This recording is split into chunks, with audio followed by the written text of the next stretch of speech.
where Josh would be? I'm not sure. No, yeah, no, I'm sorry, I don't know. I'm sorry. Sorry about that. Alright, hello everybody. Welcome to another camera class. My name is Saxon, your host.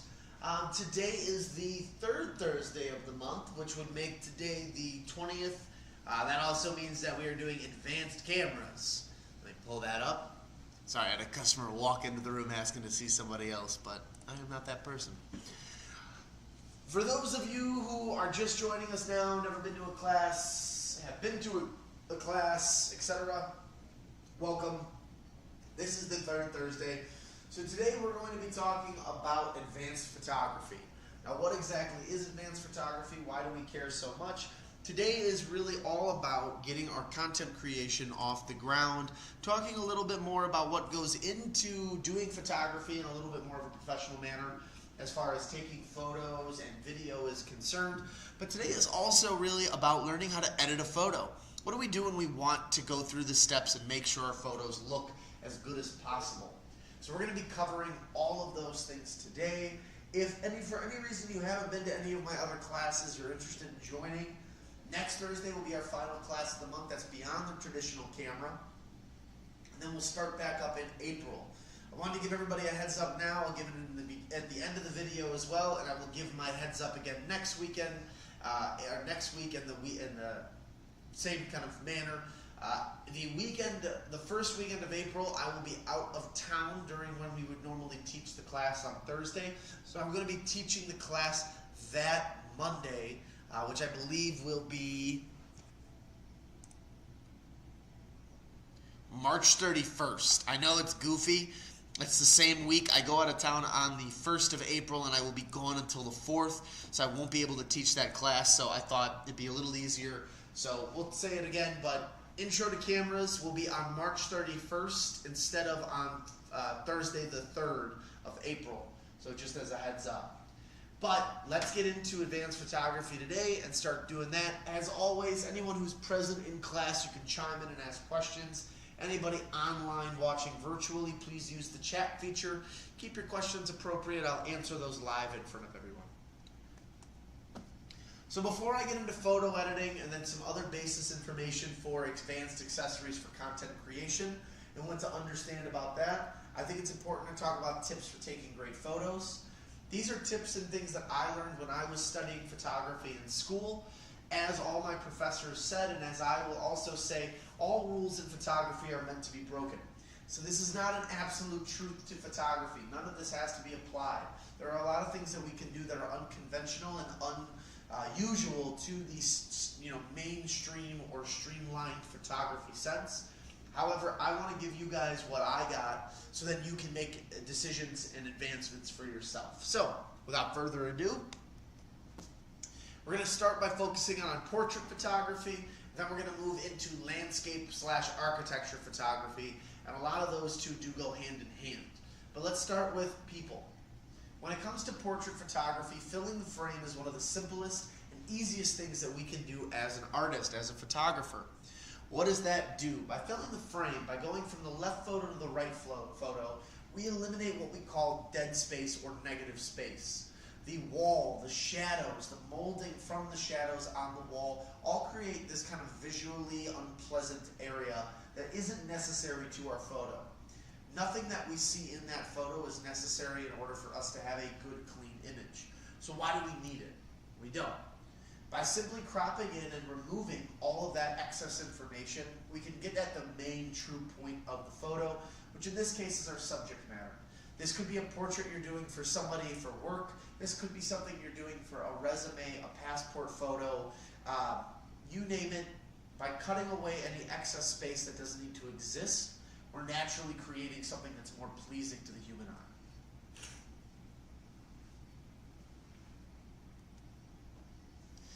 Focus on getting the eyes in the top third of the photo to follow the natural flow of a human face. Our eyes are located in the top quadrant of our body. The eyes are closer in the forehead to the top of the head. Therefore, by making sure we keep that all in the same position, we're giving ourselves a little bit of an easier advancement into keeping a clean portrait. In this case, her eyes are perfectly cutting through that top third line, but her eyes and her eyebrows eyebrows are actually above that top third line. It's an easy way for the human eye to navigate through the image.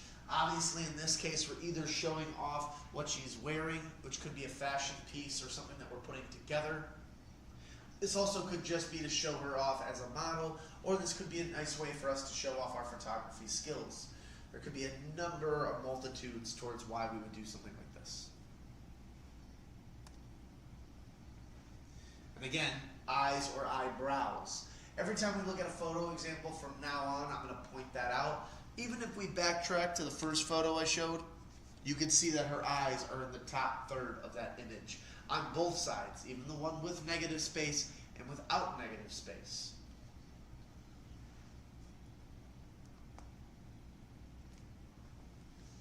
Focusing in on the eyes is a truly easy way to capture portrait photography. Almost every modern camera nowadays that you buy or see is going to have eye tracking technology. The idea behind that eye tracking technology is that it focuses in on the subject matter in order to capture them in a frozen yet kind of perfect state. If you think back to film cameras or Kodak disposable cameras, I'm sure you can remember the days of taking photos of people and it would have a red eye. The reason eye tracking photography started was to help eliminate that red eye photography, and then it helped because if you can lock onto the human eye, that's one of the first things or the most notable features of a human that then is translated into the camera language or its processor. And for a lot of cameras, not only do they track human eyes, but they'll track fish, animals like dogs, cats, birds, all sorts of different stuff. So in the long run, when all else fails, focus in on the eyes of the human to help capture that. By also looking at this image, you can probably guess that her eyes are in the top third of this image, so a very similar manner. When it comes to children or people that are maybe smaller or below you, it's very easy to sit and take a photo like this. I see it a lot of the times with pet portraits. I see it a lot of the times with humans, with all sorts of different stuff. We naturally create a hierarchy scale. When we look at a photo like this, it might seem fun and candid, but does it seem professional? Does it give us something that looks like a truly, truly masterful photographer maybe took this photo? I would say no. It probably shows that your kid just had its 6th or 7th birthday party and you wanted to get a nice photo of it.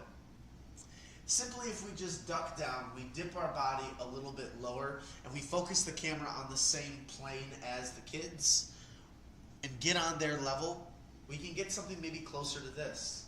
Now, obviously, this photo has a little bit more staged reality to it, but in that same boat, the little girl in the background does have a genuine face. It looked like she's having a good time. The little boy who's sitting in the front could have been asked to pose. Their eyes seem to be in the top third, and if not their eyes, their eyebrows for sure.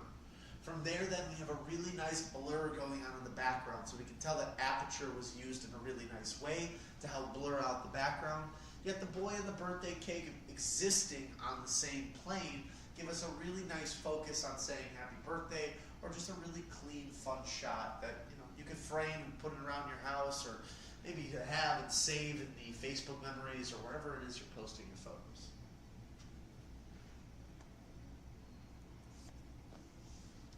Now, I showed grid patterns around a lot of my photos. Let's explain what that grid pattern is.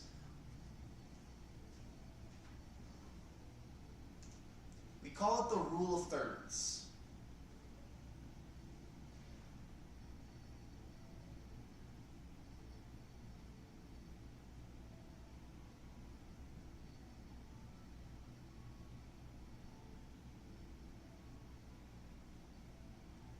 The rule of thirds is simple.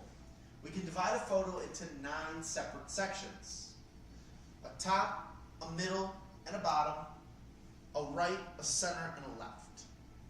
By doing that, what we end up having is 4 intersecting sections.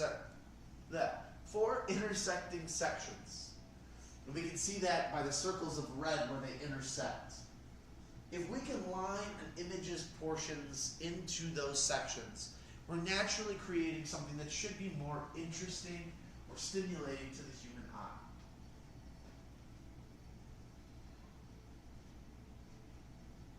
Why why something like that matters, it really comes down to how people have noticed or observed humans to look at photography or to look at images.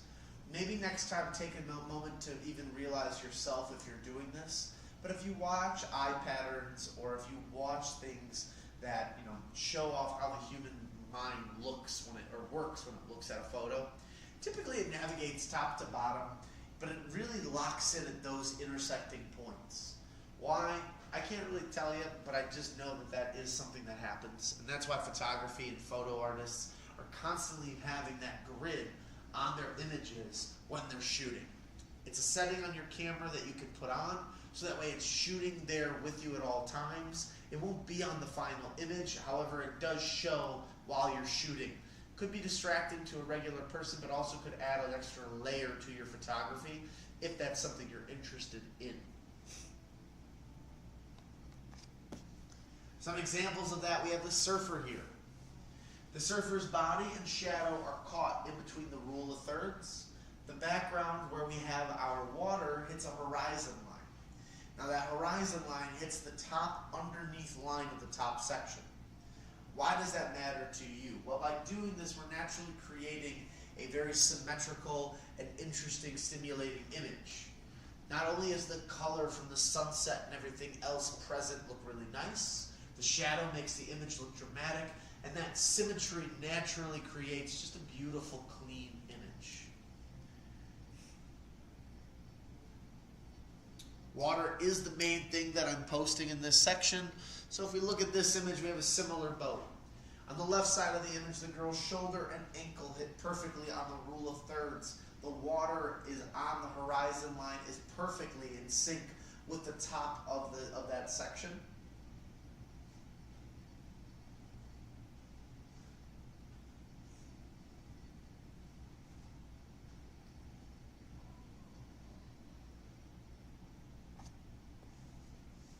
On this one, we have mom, dad, brother, and sister. Brother and sister, mom and dad are together. The kids are pushed forward in the image to break that height difference and to help keep the eyes in the top third. Now, little brother's still short. He's in the middle section. However, we as an artist or a photographer have dipped lower in order to get on the same level with them. So by bringing the kids forward, keeping the parents back, we're naturally creating this kind of symmetrical yet a little disproportionate photo. The parents are obviously taller, they still are, but they're further back, making their height not as dramatic with the kids. The kids and mom and dad are hitting the rule of thirds, and in reality, if mom and dad moved over just 1 inch to the right, they probably would also be in the same boat as brother and sister, yet the image still looks pleasing to look at. This would be a great image if you were someone who wanted to take pictures of a family and start maybe a career or a hobby as a family photographer or as a portrait photographer for people. This would be a nice, easy way to do so.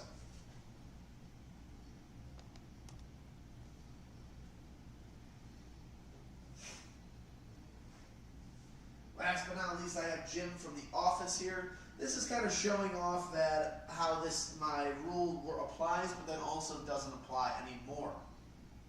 When we look at this image, we can see that Jim's eyebrows are on the top third of the image, yet we have all this negative space going. Again, rules are always meant to be broken. By breaking this rule in this context, we know that from The Office show, this shows off what room they're doing their little interviews in, which this would be the conference room. We can see the plant on the one side of the photo, so we can see right away kind of what's going on with that.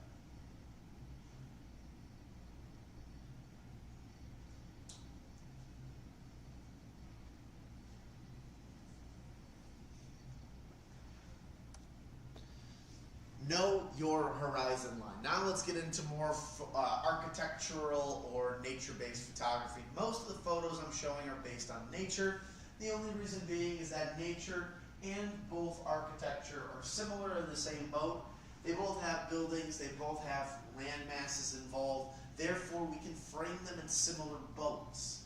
However, majority of people that I talk to have questions on landscape-based photography, nature photography, so this is the kind of stuff that I've generated this to be more about.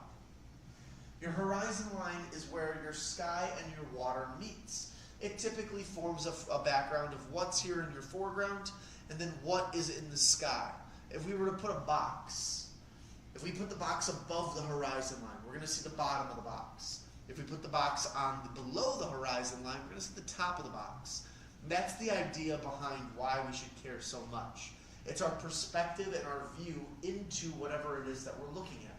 We can dictate what that is based on how we mark our horizon line. So for example, where the water hits where the rocks are or where the mountains are, we're forming a beautiful horizon line, a natural one where it's water and land and sky meeting in that one middle part.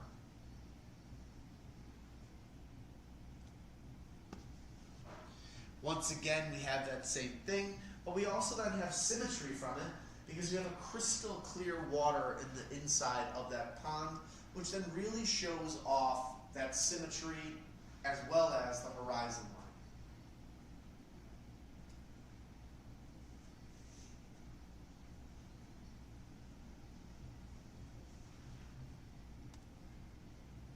Balance and symmetry also comes into this, which again is all part of landscape architecture, nature photography. It's real easy to go out and take a really nice picture of a tree or of flowers, but how are we framing that? We should be looking for balance and symmetry within there. In this case, we have these rows of kind of dirt areas that lead into one tree sitting in the middle of a field with fields of purple flower all around. This is during a lightning storm, and the artist that took this picture was able to capture as a strike of lightning hit the ground with their camera. The lightning strike is unbalanced, is unfiltered, and it throws off the symmetry of the image. However, having the tree in the center and having the rows of flowers as it moves towards the tree really does help reinforce the symmetry and the balance, while also having this kind of unprecedented chaos in the photo too.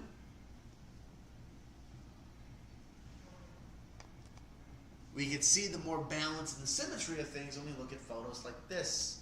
Not a single ripple in the water right now. The trees, the mountains, the landscape as a whole is reflected from one side to the other, giving a near perfect symmetrical size.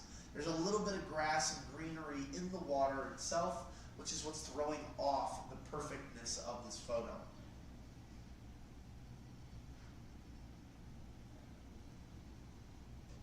Once again, we have a horizon line too, and we can see the tops and the bottoms of certain things from that too.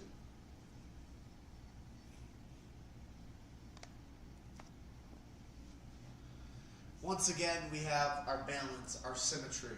If we go straight down, the middle of the line, the yellow, is the exact middle point of this photo. From there, then, we actually have an entire horizon line built of another road all the way in the back of the photo, and we can see the blacktop slightly peeking through. Yet through the hills and the bumps, we can really make our way down this road to the next intersection, and it's just a clean, simple looking photo that delivers more of a dramatic nature to it because of how well we're following the balance and the symmetry of it. Yet we're met with a harsh desert road, blacktop concrete, this yellow line which shows zigzags and unevenness as it goes down. It's just a clean, good, fun image.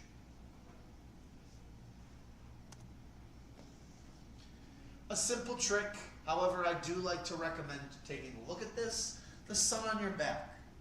Now, you might be looking at this image and you might be very confused, but let me break down how something like this would have happened. To keep the sun on your back, if you do and not open yourself up to that extra sunlight, you naturally create a sense of darkness or a sense of closure. By simply moving the fish out of his face, turning his shoulder a little bit more so the sun was peeking over, and then adding in the fact that that fish has a slimy, sticky texture, we're able to get more light off of that fish, which then helps to illuminate our subject. So by simply allowing more light to penetrate into the photo, we can naturally create something that has more life and lightness to it. We can then go back through and darken it up and change things and make it whatever it is we're trying to do. But more light, excuse me, more light is always better than less light.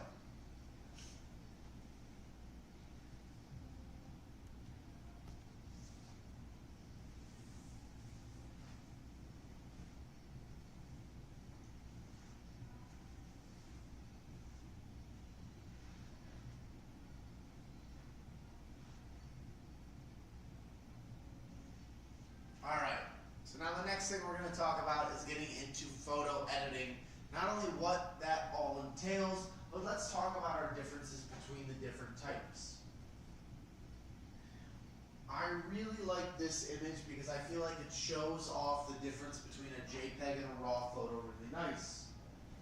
On the one side of the image, we have our RAW, which is just a muted, unedited photo. It shows a lot of lightness to it, and it really is missing a lot of the finer details that we look at when we look at photography as a whole. If we look a little bit past that, we can see then the JPEG, which shows more color, definitely more than regular RAW. However, it still doesn't really look good. The colors seem muted or flat. Things aren't showing very well, like the wrinkles of the shirts. The differentiating colors in the skin tone.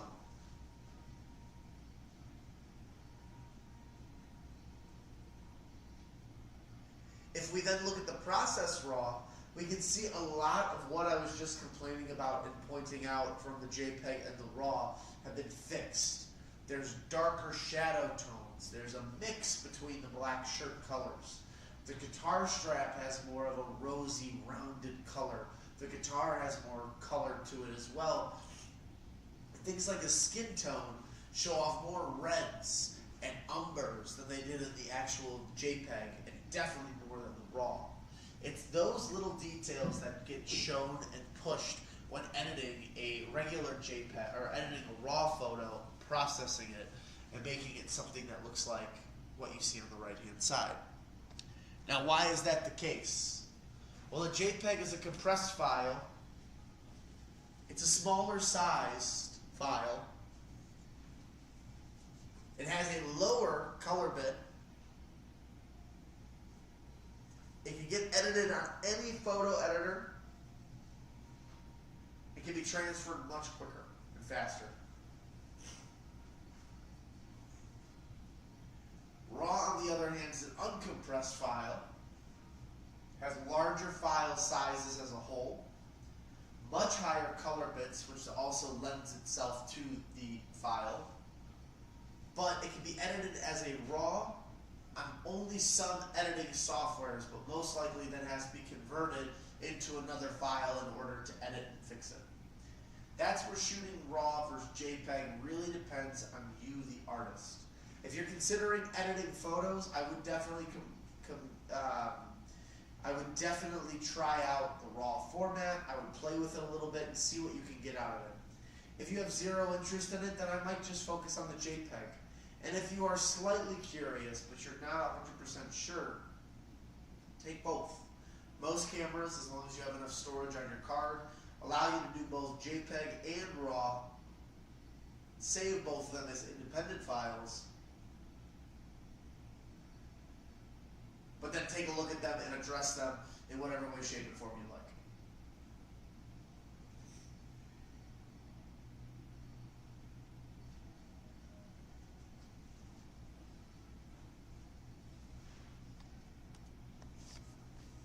Now that we've gotten some quick information on good photo techniques and tactics we can employ, now that we've talked about our RAW versus JPEG, let's talk about the real thing that we need to now know with all of that in mind. So remember, intro class, we talked about buttons, very basics of cameras and lenses.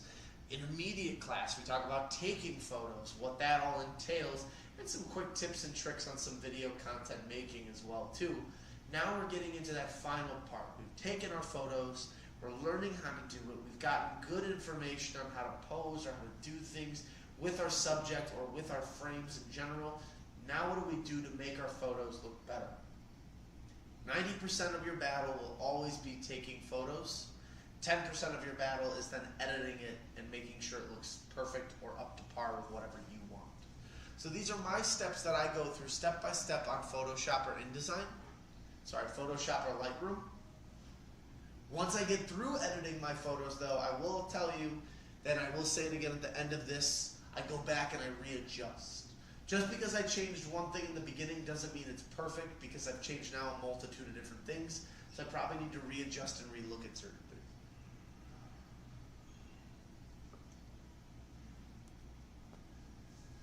Before I go further with that, why do we edit photos? Who cares?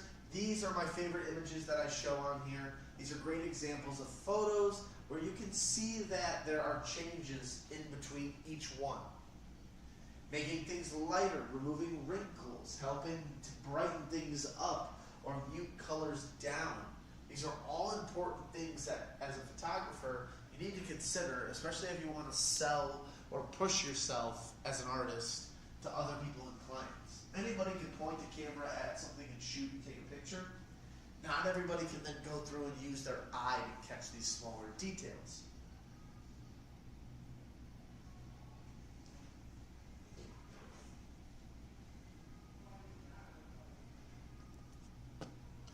So look at some editing softwares out there, take a look, do research, see what your favorite artists are using.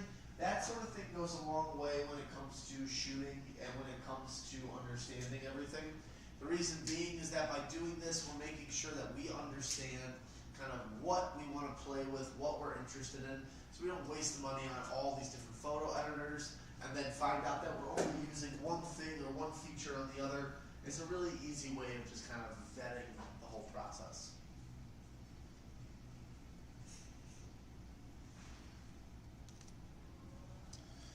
So first is first, crop and clean your image. Start by straightening the alignment of the photo. After that, go through and make sure that you do not have any excess negative or dead space. Spot cleaning should occur at this time too.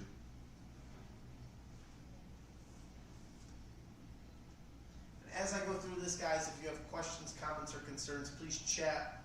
I won't explain things for too long on this, just because I don't think that I really need to do too much unless you have other further questions on what I'm saying.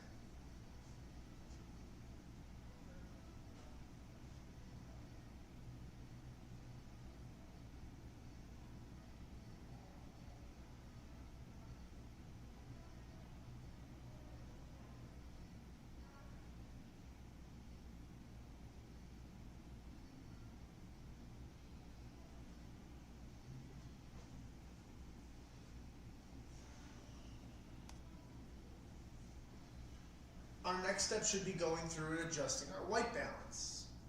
White balance doesn't refer to exposure. Rather, it refers to the color of your overall composition. You will have less to play with when shooting in standard JPEG versus RAW. Some editors will have presets that you can control, and others will have temperature and tint, and some have both.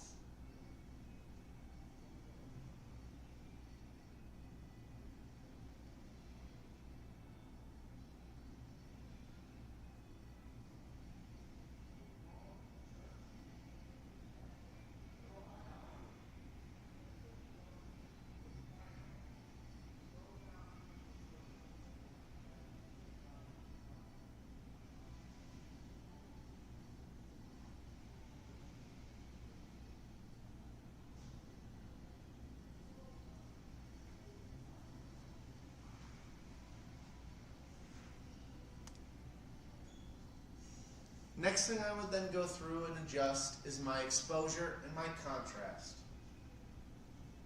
Exposure plays on the brightness and the darkness of a photo. Beware of making a photo too bright, because you can get a muted or muddled look to your photo.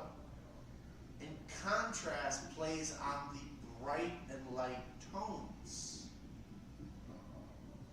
High contrast makes the image start with very dark and light. With very dark or light sections. Low contrast will make things look flat or washed out. Your goal with any of these is to aim for the middle. Now to chime onto this, while they both seem very similar, the exposure is the brightness and the darkness of the whole image. This This is very similar to that exposure compensation button that lives on your camera. Whereas contrast is going to look at the darkest and the lightest highlights and then play with those. It's going to adjust.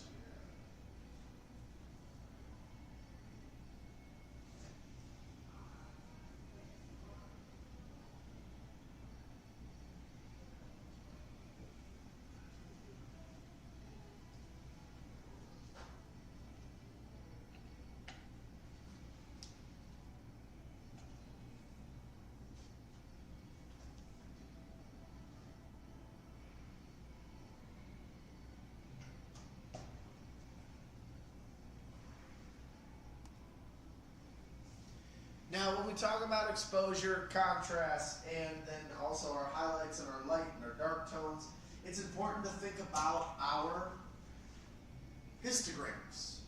Why does a histogram matter? A histogram is a measurement of light, dark, midtones, shadows, midtones, or highlights, as we like to refer to it. It's taking luminosity and measuring that on a scale. And as an artist, it's a nice little visual representation of what we're looking at as a whole. For a healthy photo, I would say this is a perfect example.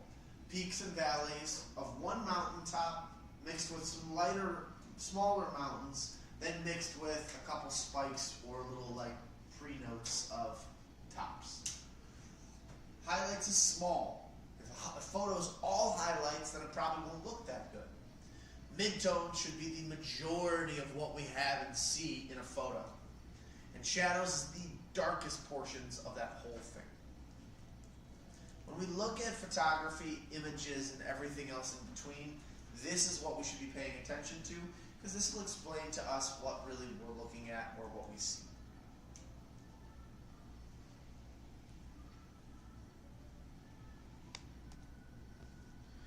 On the left-hand side, you can kind of see that acted out a little bit more, where they take one photo and they expose, overexpose, and properly expose it. The histogram then moves in those directions because of that.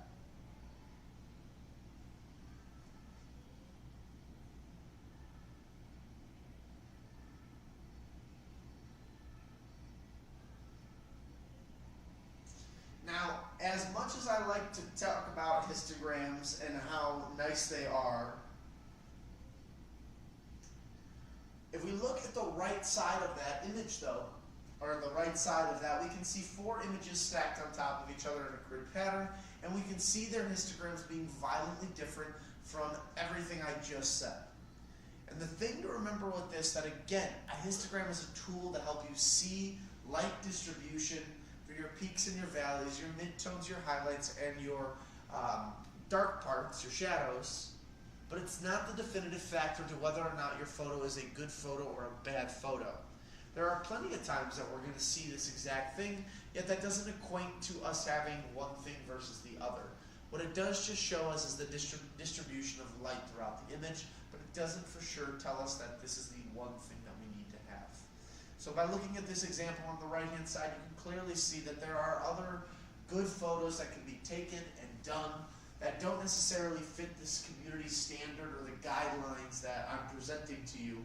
But again, rather it shows you the tool that these are.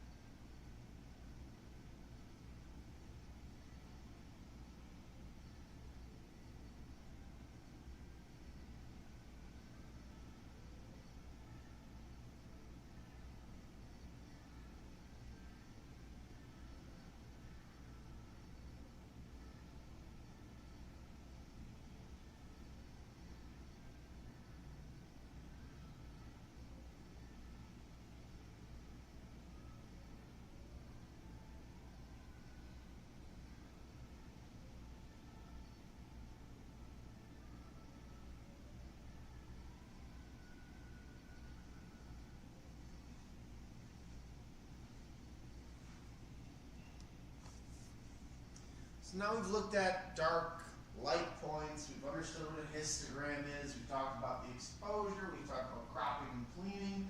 Now let's talk about the color. So, Vibrancy and saturation are two portions of editing that focus on the color. Vibrancy will increase or decrease the color intensity in the brightest colors throughout your image. Very similar to contrast. Saturation will increase or decrease color throughout the whole image evenly, similar to exposure.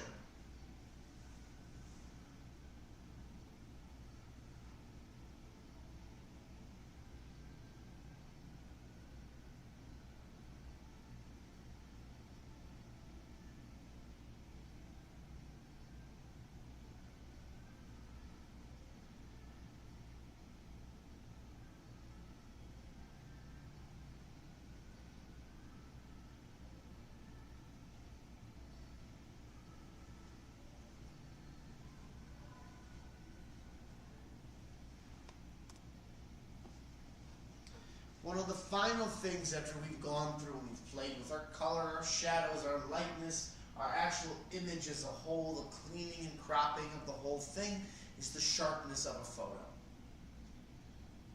Sharpness is one of the last things to do after you edit all other parts of your image. Sharpness will bring out definition, depth of field within your images. Too much, though, will create a halo effect around the image.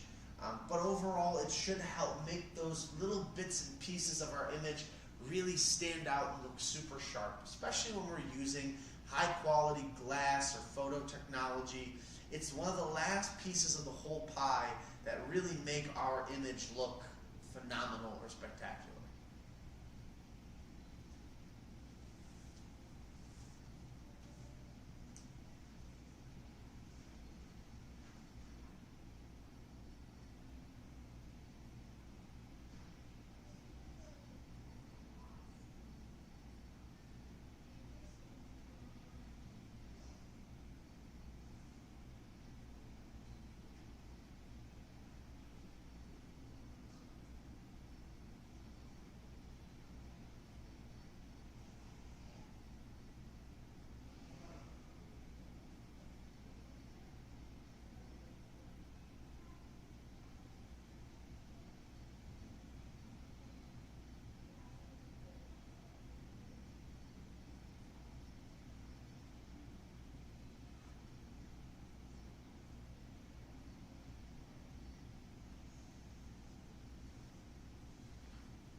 Now we've gone through and talked about this. Now one thing I will say to everybody who's watching at home who's thoroughly interested is that that's my quick way of how I go through and I start my photos when I'm beginning to edit and change and play with things. Now, here's the flip side to that whole thing though. Once I update and change one portion of my image, I now need to go back through and change other pieces of my image in order to compensate or make up for decisions being made.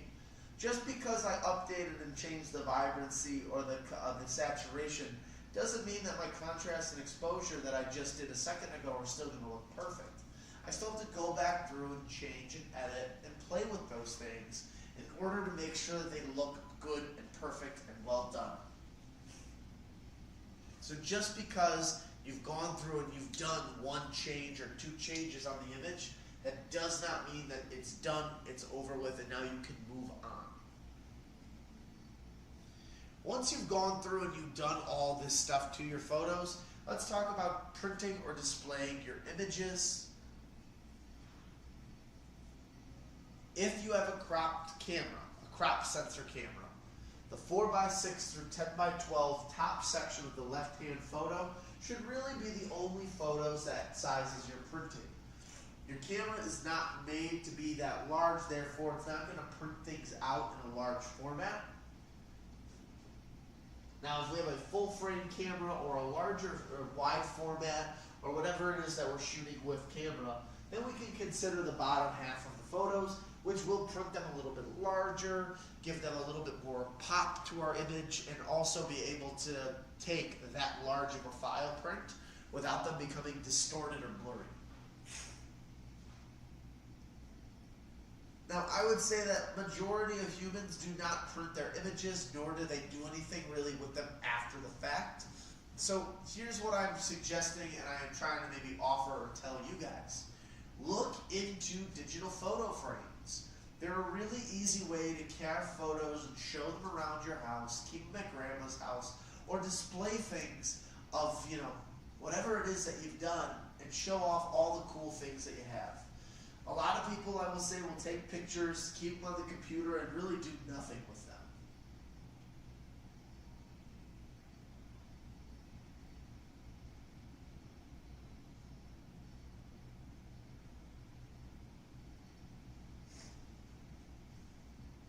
All I want from people who take my classes and are enjoying photography and everything else is not only enjoy the camera, the mechanical nature of it, enjoy the after product. I'll be honest, one of my favorite things that I have going on in my own photography is that I do a lot of work for non-for-profits throughout Chicago and the Chicagoland area. I go take photo, video, I do design work, I do all sorts of different things that at the very end of it all, I get to see my product displayed and shown off in a way that makes me feel good as an artist, as someone who's a creator, that all of the hard work I'm doing is now displayed and shown in one way or the other. So finding a way for you to do that might help your photography, might help you really get a grasp of what you're doing, but then also just bring another level of enjoyment or excitement to this, other than just taking the photos of the video. So very cool, very fun, things to look at. Definitely would recommend it. Now let's get into content creation, videography, and we'll end the class on that note, with next week being about beyond our traditional cameras, which I'll talk a little bit about at the end. Videography might not be the thing that you're the most excited about. You might have zero interest in it.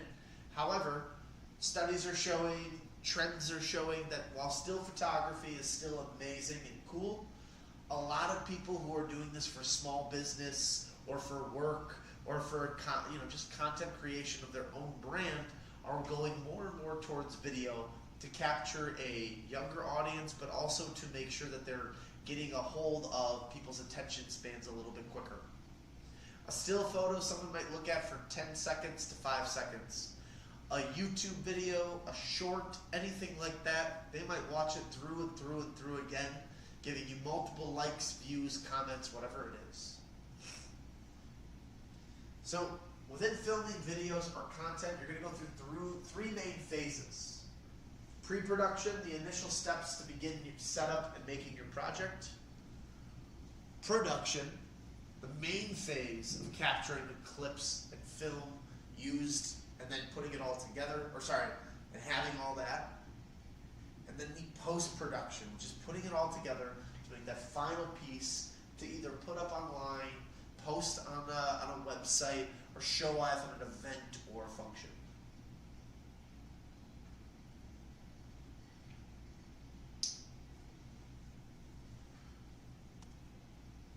When it comes to filming, other than the actual pieces needed, a lot of people need to consider three main portions before they can then start on all the accessories and other tidbits that are needed. Video resolution, the ratios of our screen or our sensor, and then the frames per second.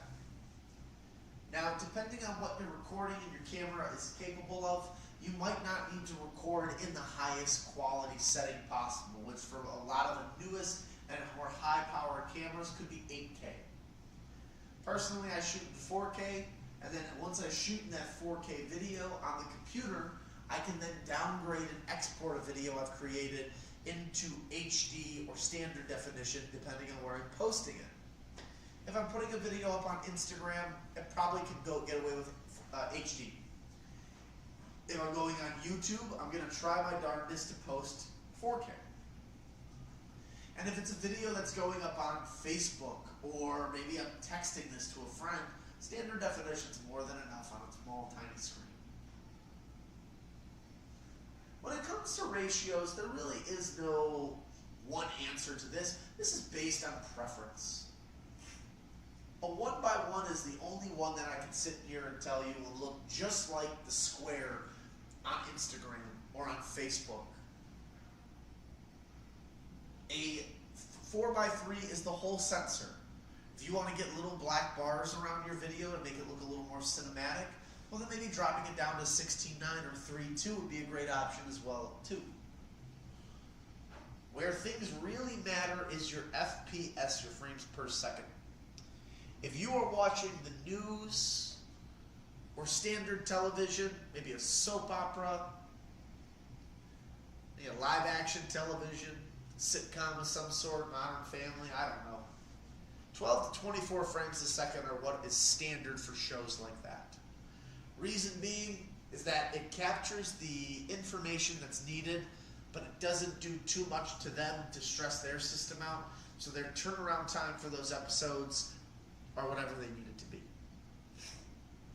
If you're doing something a little higher quality, like movies, 60 frames a second is still one of the industry standards and what a lot of cinematographers and videographers are looking for in a camera. You might hear the term, I'm looking for 4K and 60 frames a second, or I'm looking for 30 frames a second at 4K, 24 frames at 8K. The list can go on and on. Where we're seeing more advancements is with slow motion and hyperlapse videos. Videos that show a stretch of time that might be hours and hours, all then shortened up into minutes or seconds. And that's where you'll see 120 frames per second. The more frames, the better we can slow things down without losing quality or losing the image from the video that we're seeing. So again, lots of terminology, lots of stuff being thrown at you, but things to keep in mind and to look at, so that way when you are taking a look at all of this, you can really understand better what it is you're getting yourself involved in. Is there one answer for all of the videos you'll make for the rest of your career? No. But are there ways to look at this to make sure that you're getting something good out of whatever it is you're recording, and you're recording appropriately for what it is that you're trying to get accomplished or done? Yes. That is kind of give or take. That's where you got to feel it out.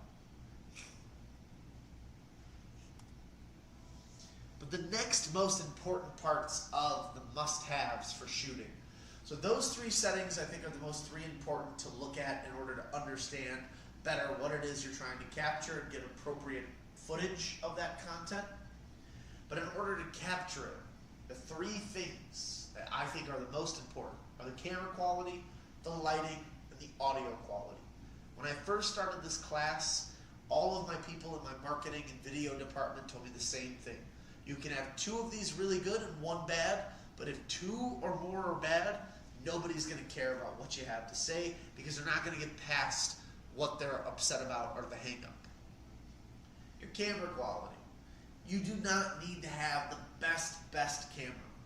Now for your film, for what it is you're doing, that might be necessary in order to give the cleanest and best video or production.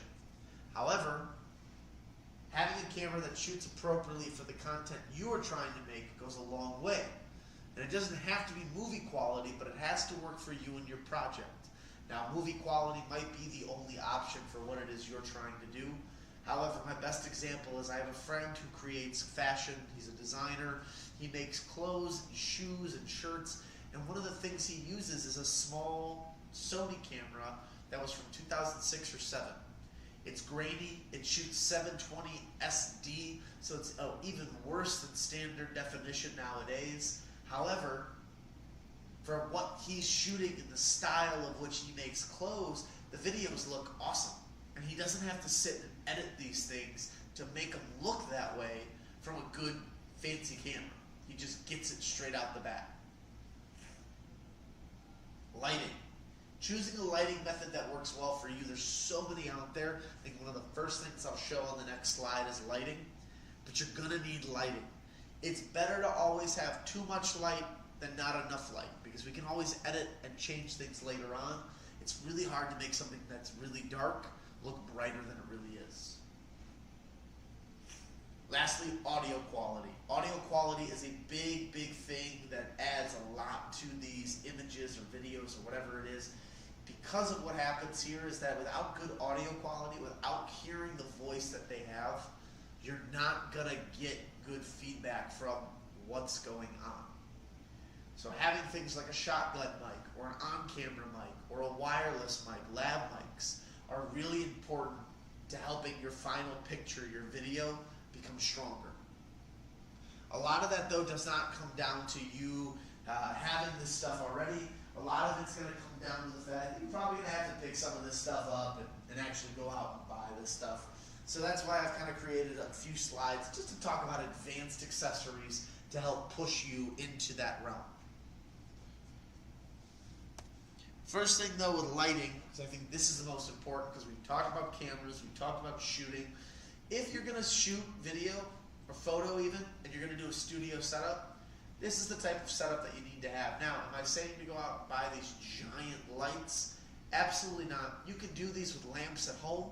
You can do this with smaller little brick lights that they sell on Amazon or here at the store at Apt. If you have the space and you can do something this big, that's fantastic and more power to you. But for the average Joe, what you should be focused on are the 3 points of light that hit. The key light, the backlight, and the fill light. Key light shoots from the top going down, and typically that is the main light that is going to saturate your model or your person. The backlight is going to then go towards the background of our photo and help separate our foreground and our background and not make them look so standoffish or blending into the back. The fill light then comes in and takes away any of that excess dark shadows and awkwardness that we have. You're really throwing a lot of light at your subject matter, but by doing this, we're really making it so that way our subject is well lit, they're being exposed and shown. When we go to take the photo, it might be brighter than we need it, but we can always readjust the exposure and everything else later on. This is a good example of lighting that you'd see on most setups, or that you can do at the comfort of your own home with lamps, or with other lights that you purchase. Again, it does not have to be these giant lights. Alternative lighting measures. The sunlight obviously is still your best friend. If you could go outside and take photos all the time on a beautiful sunny day, it's always going to be beneficial and it's free. Flashes are fantastic. Those cube lights, those block lights I was just talking about are great as well too. And still, since the pandemic to even nowadays, the ring lights are one of the best lighting systems you can get. I do tell people to beware because it will leave a little ring on your eye, which might be awkward to your viewers or to whatever else is going on.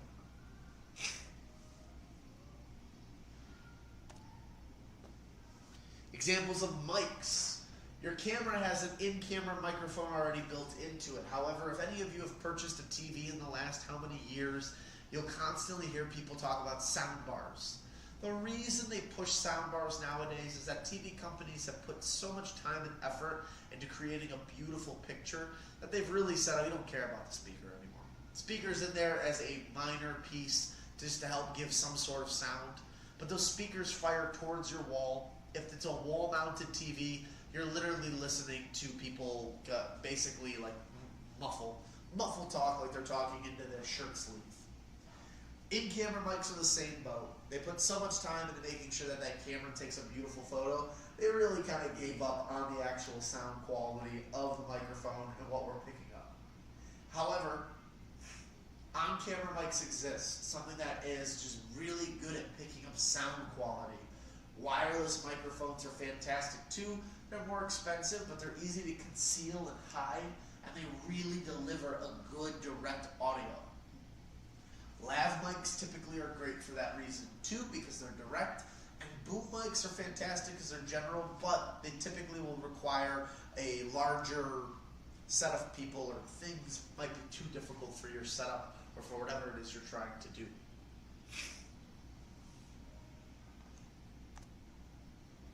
Stabilizing your shot, keeping something that's firm and clean without being shaky.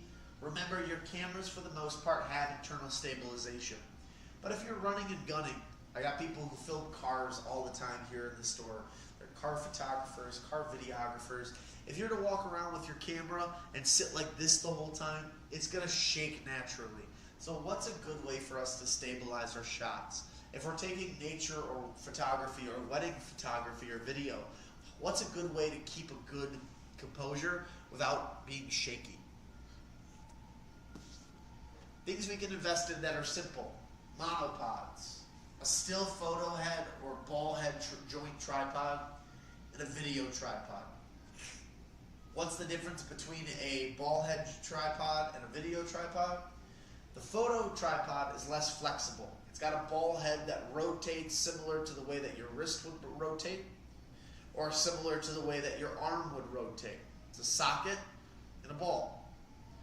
That's great for photos, for still photography, but when it comes to videography, we want something that's more smooth.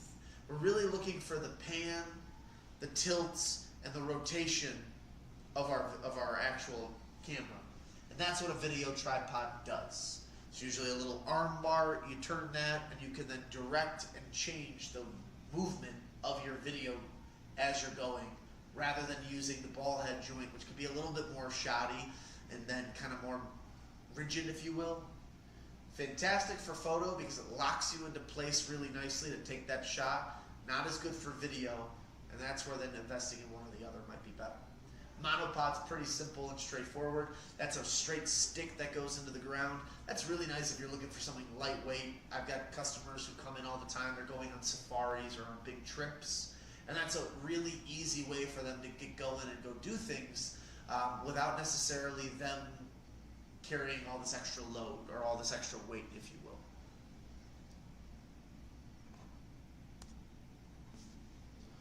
Gimbals, got single-handed gimbal, two-handed gimbals, body stabilizer vests.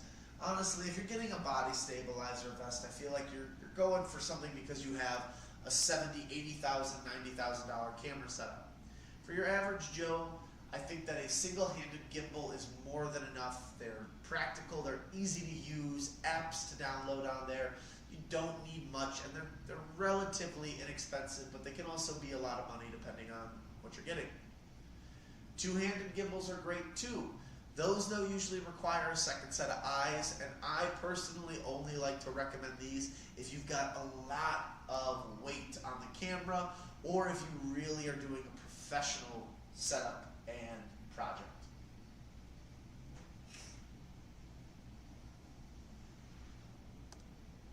And that is all I have for you guys. Thank you for joining today on the third Thursday of the month. Next Thursday is Beyond the Traditional Camera. We're going to be talking about things like drones, action cameras such as GoPro, 360 cameras, and camcorder/cinematic cameras. There's a lot of talk about those 4 different types of cameras. They're not the same as your mirrorless or DSLR or point and shoot cameras, but they offer you what I call another arrow in your I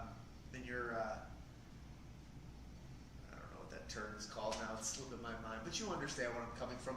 It's another piece from your arsenal. It's the ability for you to take your photo and your video game and move it further into something that maybe gives you more versatility and gives you the ability to have better projects and setups. So next Thursday, that is going to be March 27th. We'll be talking about that. Now again, I did mention at the beginning of the class, I'm going to mention it now as well too. April 3rd, which is the first Thursday of April, should be my Intro to Photography class. However, I will be out of town for that day, so I will not be able to teach that class on that Thursday. So if anybody present is planning on coming to the camera class for the beginners, we're going to be doing that Monday, March 31st. So again, keep that in mind. March 31st, Monday, will be our Intro to Photography class. So that's in 2 weeks. I'm going to stick around for another 5 minutes or so. If anybody has any extra questions, comments, or concerns, feel free to chat. If not, I'm going to be checking my emails. If you'd like to send me an email, I'm more than happy to answer that for you. And if not, excuse me, you can call me or email me anytime. I'm here every day except for Tuesdays and Wednesdays in the store. If you don't hear back from me, leave me a message and I will get back to you as soon as I can. And worst case scenario, you want one-on-one attention and help, I'm more than happy if I'm available to sit down and talk to you a little bit more about whatever your photography needs may be. However, I have a staff that's completely trained and capable of answering questions for you here in the small electronics department. When you walk into Apt here in Milwaukee, just walk straight to the fish tank. Any of my gentlemen there and all my colleagues, I should say, can take care of you and help you from there. Again, guys, I'll be on for about another 5 minutes or so. If you have any other questions or concerns, go ahead and ask.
it doesn't look like anybody has any other questions for me, so I'm going to end the class there. As always, everybody, thank you for joining. Thanks for taking the time out of your day to be here present for the class. If I didn't have you, we wouldn't do these classes anymore, so it's great to see people still care after all these times. If anybody has any comments, questions, or concerns, you have my phone number, you have my email. Call me, email me, whatever's easiest. But also feel free to always call into the store. You can ask for myself or you can ask for anybody in my camera department. They'll be more than happy to assist you with any questions, comments, or concerns that you might have. So, as always, everybody, happy Thursday. Have a great weekend. Keep shooting, and I'll see everybody next week for the Beyond the